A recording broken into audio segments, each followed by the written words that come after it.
ফাবার NFT social airdrop আমরা এই এনএফটিটা অনেকদিন আগে ক্লেম করছিলাম। যাদের কাছে এই এনএফটিটা আছে এখন চাইলে আপনারা ইনস্ট্যান্ট 300 মতো টোকেন ক্লেম করতে পারবেন। আমি লাইভ দেখাই দিচ্ছি। এই যে এই ভিডিওটা আমরা শেয়ার করছিলাম অনেক দিন আগে। এই ভিডিওটা দেখে যারা এনএফটিটা ফ্রিতে ক্লেম করছিলেন এখন আপনারা হচ্ছে এখান থেকে টোকেন পাবেন। টোকেন পাওয়ার জন্য প্রথমত এখানে একটা আমি ক্লেম লিঙ্ক দিয়ে দিছি, এটা কপি করে নেবেন। আর ক্লেম করার জন্য বেস নেটওয়ার্কের ইথেরিয়াম ফি লাগবে। তো আপনি প্রথমত হচ্ছে বাইন্যান্সে আসবেন। বাইন্যান্সে আসার পর এখানে ওয়েব3 আছে, ওয়েব3তে ক্লিক করবেন। এই জায়গায় ক্লিক করে দেখবেন আপনার এই এনএফটিটা আছে কিনা। যদি থাকে এখান থেকে আপনি ডিসকভার একটা ক্লিক করবেন। যে লিঙ্কটা আমরা কপি করে নিয়ে আসছি সেই লিঙ্কটা হচ্ছে এখানে আমাদেরকে ফাস্ট করে এখানে হচ্ছে লিঙ্কটা আমাদেরকে ভিউ করতে হবে। এই লিঙ্কটা বসায় দিলাম, দেন এখান থেকে ডানে বাটনে ক্লিক করব, সাথে সাথে ওয়েবসাইটে নিয়ে যাবে। যদি এখানে কোনো প্রকার লোডিং নেই তাহলে আপনাকে ওয়েট করতে হবে। এখন আমাদের যে ওয়ালেটটা রয়েছে ওয়ালেটটা মাস্ট কানেক্ট করতে হবে, তার জন্য আমরা একটু নিচে চলে যাব। আমরা যেহেতু এনএফটি হোল্ডার সেই জন্য এখানে আমাদের বাইন্যান্স যে রিওয়ার্ড 3 নাম্বারটা রয়েছে এই 3 নাম্বারে আমাদেরকে একটা ক্লিক করতে হবে। তো আমরা 3 নাম্বারে ক্লিক করার পর আমাদের যে ওয়ালেটটা রয়েছে সেই ওয়ালেটটা কিন্তু এখানে কানেক্ট করতে হবে। কানেক্ট করার পর এখান থেকে কীভাবে কী করতে হবে দেখাই দিচ্ছি। এখানে তারা বলতেছে অ্যাড্রেস দেওয়ার জন্য আমরা প্রথমত এখানে কানেক্টে ক্লিক করব। কানেক্টে ক্লিক করে আমাদের যে ওয়ালেটটা বাইন্যান্স ওয়েব3 রয়েছে সেটা আমরা এখান থেকে কানেক্ট করব।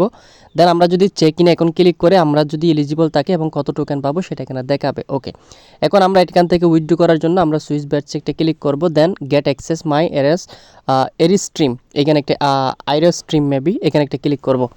এখন আপনার ওয়েব3তে এই যে অ্যাকসেন্টের মতো কিন্তু বেস নেটওয়ার্কের ইথেরিয়াম ফি কাটবে, এটা দেখেন। আমি এখান থেকে কনফার্মে ক্লিক করলে আমার যে টোকেনটা ওই টোকেনটা কিন্তু ইনস্ট্যান্ট দিয়ে দিবে। ওইটা চাইলে আমি ইনস্ট্যান্ট সেল করেও প্রফিট নিয়ে নিতে পারবো। জাস্ট একটু ওয়েট, এটা আমার ক্লেমটা এখনই হয়ে যাবে ইনস্ট্যান্ট। ওকে, এখানে দেখতে পাচ্ছি আনলক সাকসেসফুলি হয়ে গেছে অলরেডি। তারপরেও কন্টিনিউ বাটনে ক্লিক করে দেখি এখানে কি অপশন আসে। জাস্ট আমি সব কিছু লাইভে দেখিয়ে দিচ্ছি লাইভে। আচ্ছা, এখান থেকে আবার ক্লেম করতে হবে। আমরা আবারও ক্লেমে ক্লিক করলাম। দেখেন উপরের দিকে ক্লেম টোকেন, আবারও কনফার্মেশন যাবে, আবারও এখান থেকে 1 সেন্টের মতো ফি কাটবে। টোটাল 2 সেন্টের মতো বেস নেটওয়ার্ক ইথেরিয়াম ফি যাবে। দেন আমাদের টোকেনটা কিন্তু অলরেডি ক্লেম হয়ে গেছে। আর এই টোকেনটা কিন্তু অলরেডি বেশ কয়েকটা এক্সচেঞ্জের সাইটের ভিতরে লিস্টেড আছে, ওইখানেও আপনারা সেল করতে পারবেন। অথবা ওয়েব3 ভিতরে যদি সোয়াইপ করা যায় সেক্ষেত্রেও আপনারা সোয়াইপ করতে পারবেন। একটু ওয়েট। ওকে, আমাদের ক্লেম ডান। এগেন ক্লেমে ক্লিক করে দেখি, মেবি অলরেডি ক্লেম হয়ে গেছে, আর হবে না এই আর কি। ওকে, অলরেডি ক্লেম হয়ে গেছে। তো আমরা এখান থেকে এখন ব্যাক করে ওয়েব3তে যাব।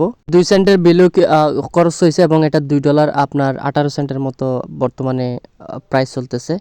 এখানে তো আপাতত মেবি সোয়াইপ অপশন নাই, এটা আপনাদেরকে এখান থেকে সেল করতে হবে। সেন্টে ক্লিক করে ওই বিটগেটে মেবি লিস্টেড রয়েছে, বাইবিটও লিস্টেড রয়েছে, ওইখানে হচ্ছে আপনার সোশ্যাল টোকেনটা উইথড্র করে নেবেন। এখানে সেন্টে ক্লিক করে অ্যাড্রেস দিয়ে উইথড্র করে নেবেন। এই যে বিটগেটের ভিতর লিস্টেড আছে এই যে সোশ্যাল, ঠিক আছে, সোশ্যাল ফাবার বেস নেটওয়ার্কে এই যে বেস ইএসি না বেসে, ঠিক আছে, এই অ্যাড্রেসের মাধ্যমে এখান থেকে ডিপোজিট করে নেবেন।